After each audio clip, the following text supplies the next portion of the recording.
जैसे कि मैंने बताया स्त्री शिक्षा के ऊपर, देखो झांसी की रानी के बारे में सुना होगा, उन्हें इंग्लिश आती थी। अगर उस समय अधिकार नहीं होता उनको तो उनको अंग्रेजी कहाँ से आई। ऐसी बहुत सारी देवियाँ हुई है इतिहास में जिनको गीता, रामायण, महाभारत का दस्त था। जैसे मीराबाई के बारे में सुना होगा, उनके दादाजी ने उन्हें अधिकार दिया गाना भजन गाने का, पूजा करने का।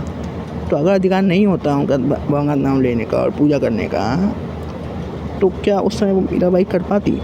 इससे ये सिद्ध होता है कि हाँ, कुछ क्षेत्र में हुआ होगा कि अधिकार नहीं है, पर ऐसा कहना कि पूरे जगह अधिकार, कि हर जगह अधिकार था ही नहीं, ये भी गलत है कहना। देखो भाई, सामाजिक ज्ञान, व्यवहारिक ज्ञान, इस पे अधिकार सबका है, और सामाजिक व्यवस्था भी अधिकार सबका है। रोटी, कपड़ा, मकान सबको चाहिए। शूद्र हो, चंडाल हो, मुस्लिम हो, हिंदू हो, नास्तिक हो, आस्तिक हो, स्त्री हो, नपुंसक हो, सबको अधिकार है। रोगी हो, निरोगी हो, सबको अधिकार है। ठीक है। हाँ, केवल वैदिक मंत्र और प्रणव के अधिकार में शूद्र और स्त्री और स्त्री का जो अन्य पंथ मजहब के हैं और जिनका यज्ञोपवीत संस्कार नहीं हुआ है, उनको केवल अधिकार नहीं है। उनको भी अधिकार है, पर वेद के हिंदी में या फिर वेद का भाष्य पुराण के माध्यम से, वही प्रणव रहित भाष्य स्मृति, मतलब वेद का भाष्य पुराण, स्मृति, उपनिषद, गीता, रामायण, महाभारत, इन सब में अधिकार है। उस अधिकार से उनसे वेद का अधिकार सिद्ध होता है। कैसे?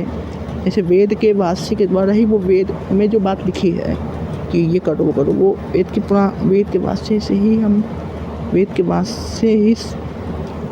भाष्य को ही हम पढ़ के सुन के पुराण, उपनिषद, गीता, रामायण, महाभारत में है, उससे ही हम वेद के उस अर्थ को समझ सकते हैं।